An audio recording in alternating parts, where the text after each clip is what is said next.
না না না, এই দুনিয়ার জমিনে আপনি আমি কিসের জন্য আইছি? পরীক্ষার জন্য আইছি। পরীক্ষার লাগে ফাঁকি তুলা মাতিলে আমি জায়গায় যাই, আমরা পরীক্ষা দেওয়ার লাগে আইছি। আল্লাহ রাব্বুল আলামিন ফরমায়েন সূরা মুলকের দ্বিতীয় আয়াতের মধ্যে আল্লাহ পাকে ফরমায়েন আল্লাযী খালাকাল মাউতা ওয়াল হায়াতা লিয়াবলুয়াকুম আইয়ুকুম আহসানু আমালা।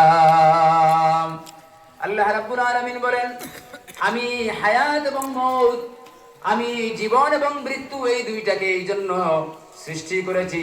আমি আল্লাহ দুনিয়ার মানুষকে পরীক্ষা করতে চাই, তাদের মধ্যে কে উত্তম আমল নিয়ে আমি আল্লাহর দরবারে ফিরে আসতে পারে।